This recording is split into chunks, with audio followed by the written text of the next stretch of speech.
Welcome to the Venture Brothers Careers in Science. This is your host, Supreme Fuzzler. We are going to be doing episode 2 of The Great Venture Brothers. We have that little film reel to get us into this, but now we're going in to the episode 2. Welcome back, everybody. We are now doing Episode 2, Careers in Science, Venture Brothers. This will be... Oops, sorry about that. This will be talking about... Man, this is an odd episode. It's Gargantua 1. Okay, so let's just start. Let's just get right into it. So it starts up with the... kind of like the film reel sound like we just heard.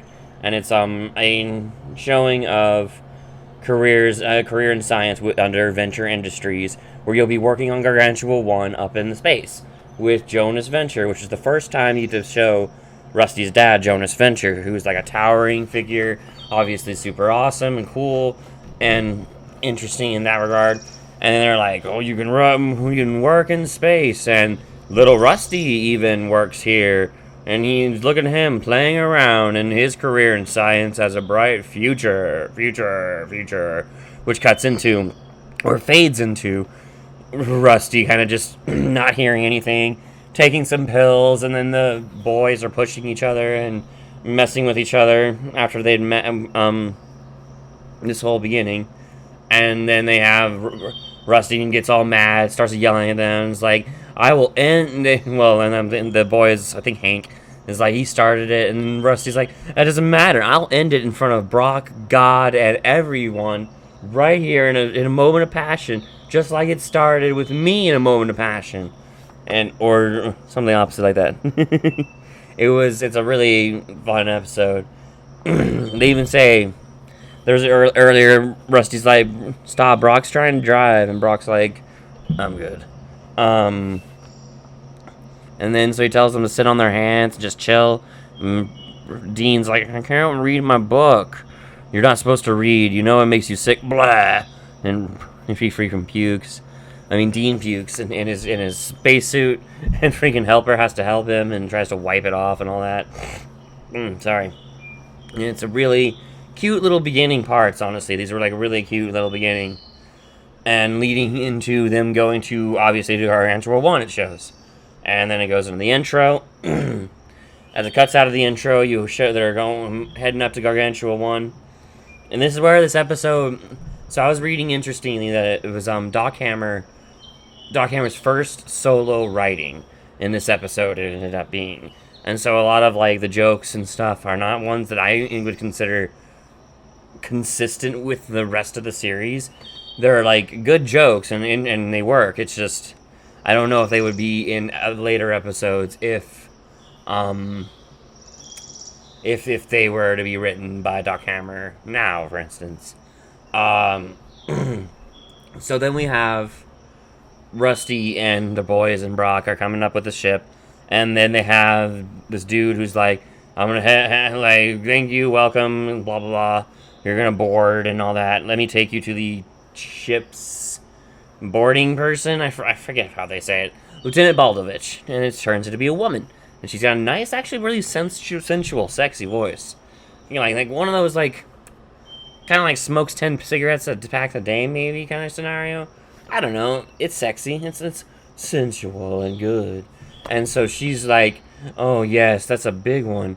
Like, oh, you're going to have to ease it in and take it slowly. And Brock, of course, is flirting back without like, yo, that's a tight fit.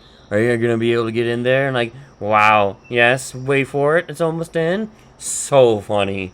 Such good jokes. And it's just, but, and that's actually the joke that I consider like most inconsistent with the rest of the series. They really don't do that overt of sexual innuendo jokes until, I mean, kind of. They don't really do that until later. Maybe. There's a few parts in it. But this is just one of those parts that I don't ever... I guess that's one of the things I should explain, is that my opinion of this episode is low, I would say. Of this entire grand series, this episode and another episode coming up in the first season are probably the two of the most least watched episodes that I've seen. Even though I love this entire series, and this episode isn't bad, it's just not my favorite episode. Even though with season 7 and stuff, a lot of information that's discussed in this episode is actually very relevant again, finally. So, they deal with the whole innuendo stuff, and you gotta deal with all that. One moment. And make sure I'm on track. I think so. Get the innuendo.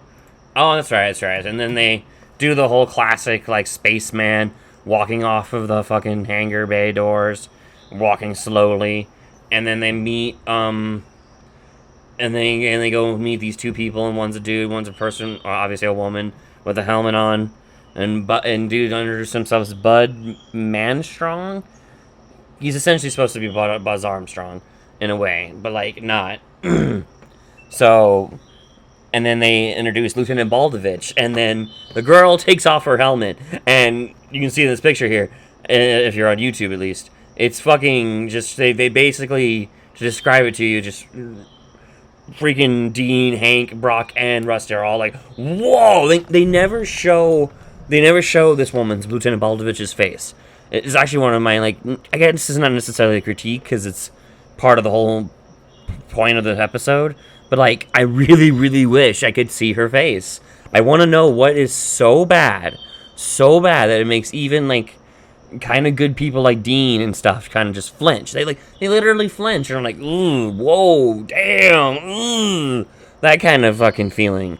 And so I was like, whoa, I even think, like, it's crazy and really weird. I just don't understand why, what's the, whole, like, what's their... And yeah, they even make them look away. They all kind of are like, oh, I don't want to look at it, kind of shit. And then they get back to business, though. And Bud's like, alright, let's do this. Let's get everything done. Let's come with me. And while they're walking through the halls, Bud starts talking to the boys and starts talking to them about how it's kind of cold in this hallway, how it's kind of creepy and weird and stuff, and because it's always dark and odd and space, you know?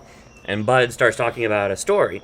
He gives them a story about how when he was a paper boy, about their age, the boys' age, so about 16, I would say, basically, 15, 16, he used to run papers all the time, and there was a guy who got really crazy and gathered everyone together for what he called movie night. And the boys have this crazy face. Great jokes, man. Like, it's so funny. Just like, oh my god! Even though it's so basic. But, and how, he even fucking is like, hey, to Dr. Venture, like, Rusty, to like, hey, right, Rusty? Like, Rusty, like, whatever, bro.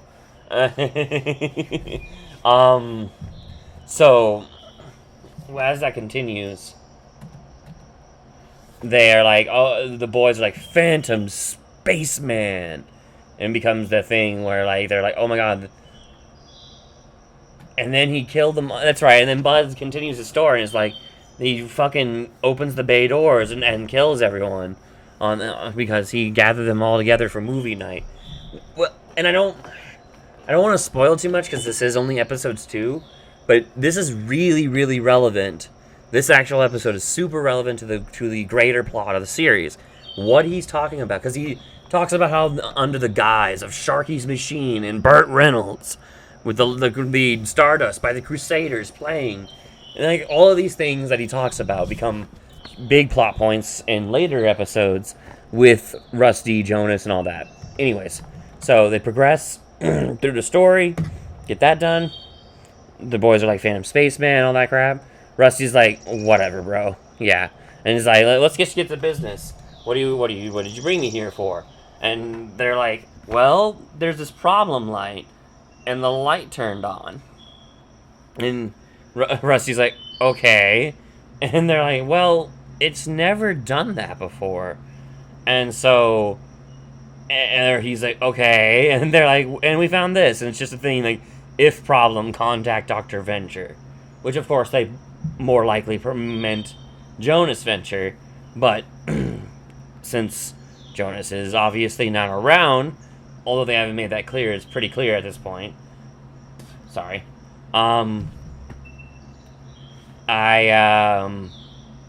They call Rusty here. So, and, okay, random. But during this whole plot points, throughout this whole episode leading up to this, Rusty's been complaining about how he needs to pee.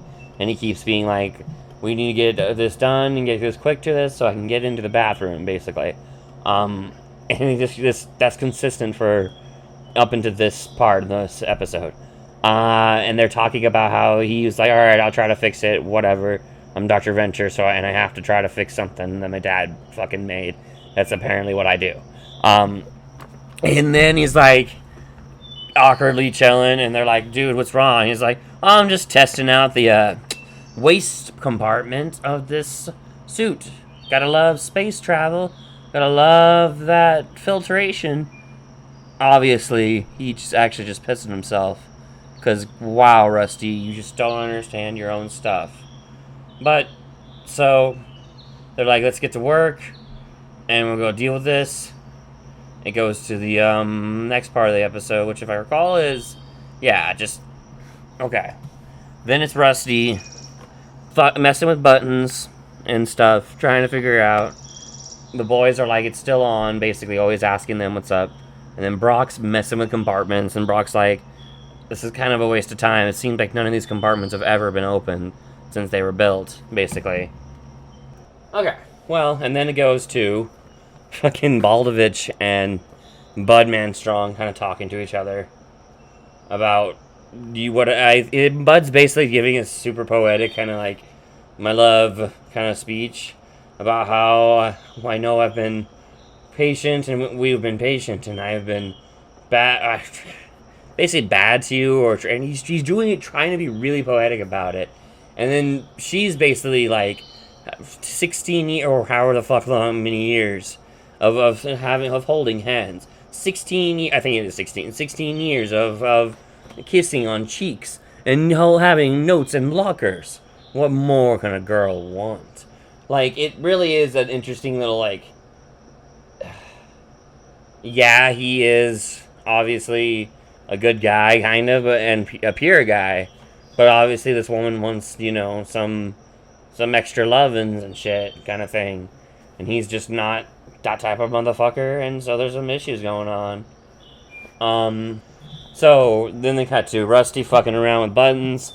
Rusty accidentally opens the bay doors on Brock, and then they cut back to Bud and fucking Lieutenant Baldovich, and Bud's basically doing a whole, like, it's gonna be one step forward for us kind, not just one step for man.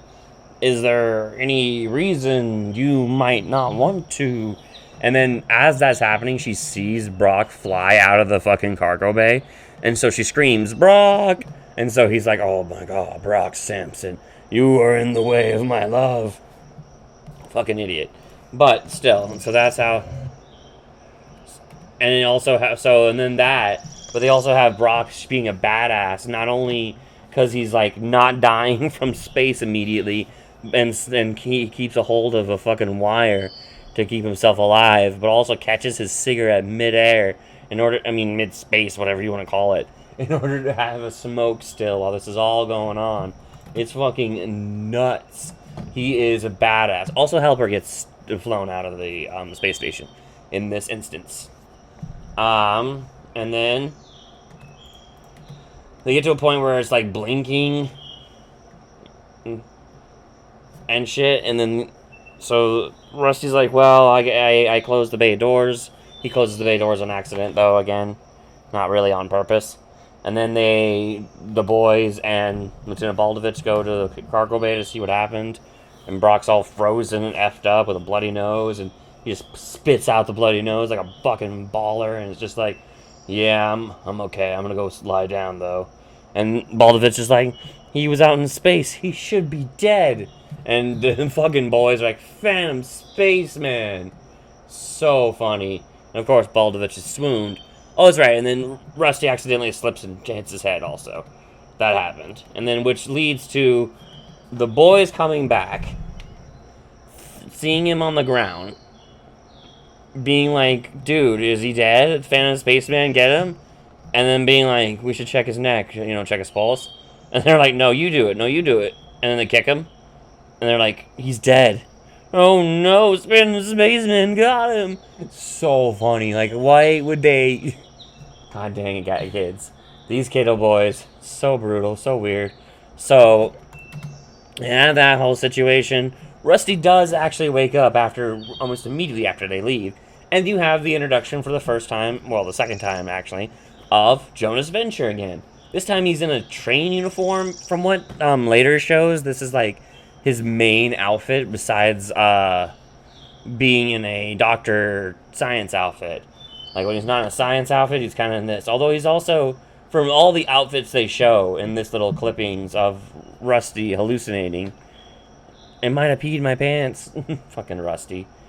And then it shows Helper flying across space. And so fucking sad and funny. And then, so Rusty's just talking to Jonas. Jonas is like changing outfits into his like adventure outfit and stuff. Talking about dinosaurs and shit. Rusty essentially confronts him and is like, dude, no, I'm having an hallucination. I can't touch your hand or anything. I have obviously have bleeding from my head. And fucking, I don't have my pills or anything like that. So I'm just crazy, basically. And it's like, oh, well, grab my hand. We'll save and repair Gargantua 1 together. Like, I can't do that, Dad. You don't believe in ghosts. This is not how things are. And real quick, I'm curious. This is an intriguing little event because later information shows us that it could be an actual connection occurring between Jonas and Rusty. No spoils, but fucking weird. So, I'm not sure. That's what makes this episode a little more interesting than it used to be.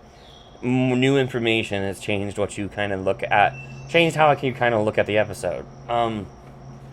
So, then Jonas and him and Rusty talk a bit. Fucking Rusty's like, your station's broken. Fucking Jonas is basically like, what did you do to my space station? Like, what did I do? Come on. And like, yeah. And they have like an argument, and Rusty basically, they have a whole situation where Jonas is like, well, you must think that you did hurt my station because I'm your hallucination. So, I'm basically a manifestation of what you think of me and what's going on. Jonas basically, and Rusty's like, oh my god, I tried everything, I can't figure it out. And fucking Jonas is like, dude, you just pressed a few buttons. You're a venture, you built there with me. You should be able to figure it out. And Rusty like, I was 10 years old. Who lets a 10-year-old build a space station? I don't remember. I was trying to play Cowboys and Indians. And then it has a whole scene of Helper flying off on the satellite. And with that scene, they have a girl takes a phone call and is like talking to some other person. And then she gets another phone call. And she's like, oh, I got another call. And it shows it's Helper going, ah! And then it fucking goes back to the girl like, it was someone trying to fax me. It's so funny. So brilliant. And then, so they continue on their business. Then it's Brock and Baldovich getting together. Baldovich being like, it would have killed any lesser man who had gone out there. And essentially being like, is there anything I can do for you? And Brock like, you can unzip that jumpsuit. And I like it with the helmet on. So, like, easy and quick, but also good. And then it has the boys showing up to see Brock basically having sex with her. And there's, like, a hand that pops up like the fucking straight out of, Titanic kind of shit. And the boys are, like, thinking that he's wrestling Phantom Spaceman. Eventually, the helmet gets knocked off, so they're like, oh, it's Bolovich. And they're like, oh, that's someone else. Well, we gotta go find Phantom Spaceman. We have more important things to do than this. And so they go, and meanwhile, Rusty's trying to figure it out. He finds his pills, fucking, and finally makes it where Jonas disappears. And Jonas, of course, is like, we can, and don't forget to use your ingenuity and all that kind of crap. Then you have the boys discussing Phantom Spaceman and what they're gonna do, and now the dad's dead and all that crap. And then you have Dean kind of crying, and then Hank being like, I hate Phantom Spaceman. And with that face, and it's so funny, just so great, and it's like a great little piece of it. Then we have, essentially, wow, this one's a little weird, but like, then you have Bud, who confronts Lieutenant Baldovich girl, and is like, you did it with him, didn't you? How dare you do something like that? And she goes off on him, and it's true, being like, I gave you so many years of time, so many chances, and yet you never took an actual opportunity. And and essentially it's the woman that has needs kind of thing. And you just never ever tried, and you just always so prissy about it and so fucking tiptoeing around it. And like what? And then he's like, no, you can't do this to me. You were gonna be my Eve kind of shit. And she's like, what has gotten into you? And he's like, what's gotten into me? It's what got into you, which was not me. And yeah, that kind of shit. Like, god damn it, bro. Like, just so bad. And then Helper somehow gets back on the Gargantua 1, but is all covered up in fucking trash bags and shit. So the boys jump him and attack him, and are like straight up just wail on him. Basically, it's pretty fucking bad. And as they're beating it, like after they beat him up, they take him to they don't never figure out it's Helper. They take him to the airlock, and then they airlock him out, so Helper goes back into space. It's so fucking sad. Alright, I had to get that picture saved of that event. And then they do the sad go-team adventure and everything, and did that, and then, okay, then it's Rusty. And Rusty's basically dealing with still trying to fix the problem light. He finds finally a kind of like melted area of one of the compartments, and is like, oh, what the fuck is this? And goes in there, and as he's going in there, he's like, well, Dad, you try to blame me for everything, but whose fault is this crap? Opens up the compartment, and it's like, oh god, it's mine. And it shows that it's one of the Indian dolls, or cowboy dolls, that he was playing with when he was a child and in the first reel. And it was really like, oh wow, like he actually was the one who did it. And so apparently he also found that there was a hole in the fucking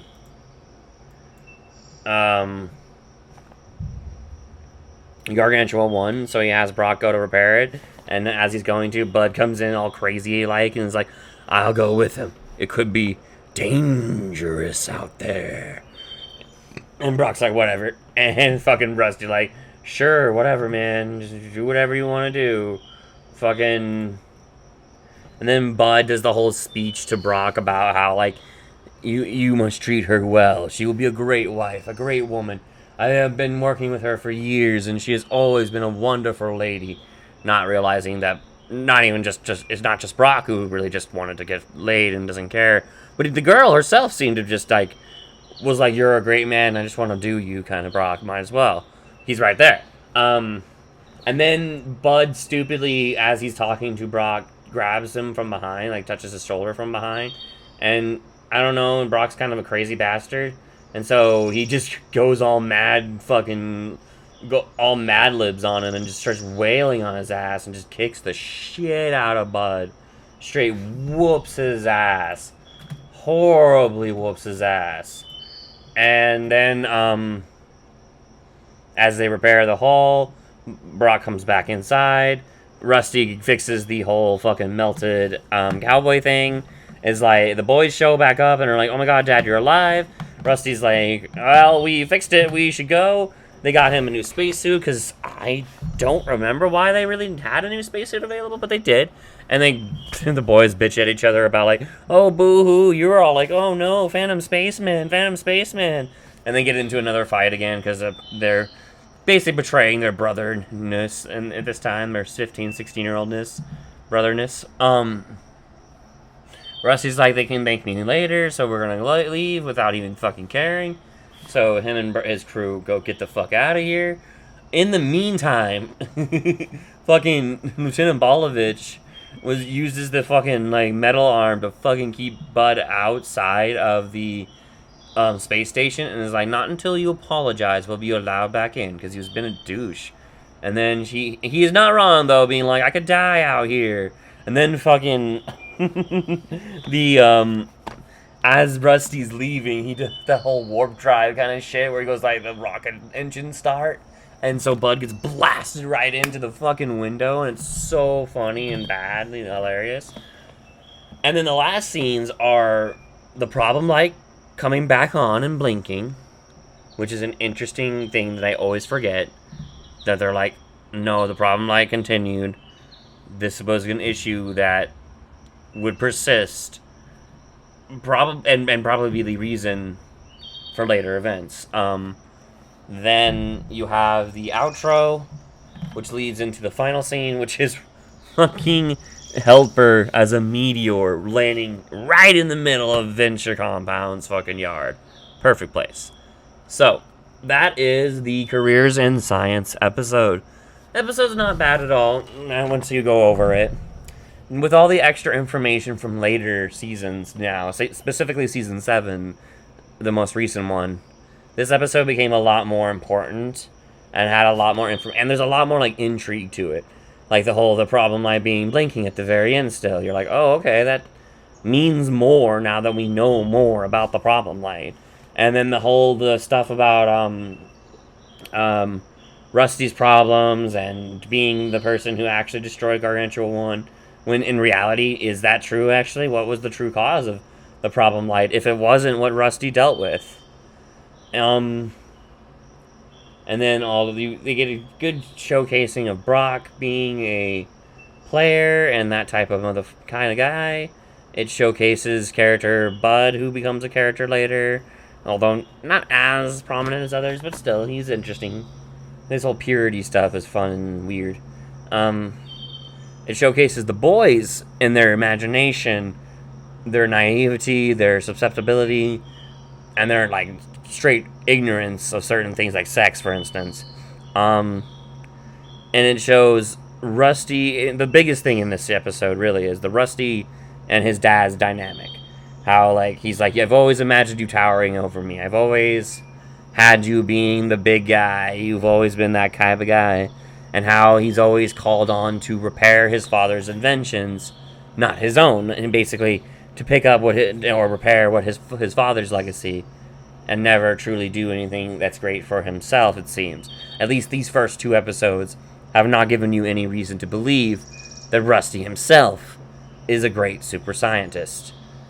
To an extent, at least, because he obviously has to have some skills or abilities, because he gets called, like he got called, and that's where it's weird. Like, did he get called because he was Rusty Venture, because he was Dr. Venture, and that's what the thing said? It was like, call Dr. Venture, and he was the only Dr. Venture available?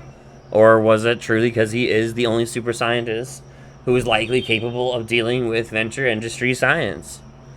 It's hard to say. And that's what's fun about this episode. It's a lot more building on Rusty's character, more than anything. It's a lot about how he's inadequacy feelings and inferiority feelings towards his father, his general, the way his life is, how people view him, and how people are like using him as a crutch for not having Jonas Venture around, and how great Jonas Venture was, essentially. Alright. I'm going to leave this episode here, guys. This was a great podcast episode. Join me for the next one. I'll be trying to do it as soon as I can. That was Supreme Fuzzler. This was Fuzzlercast, or whatever you want to call it, a Venture Brother review. Have a good day, and goodbye.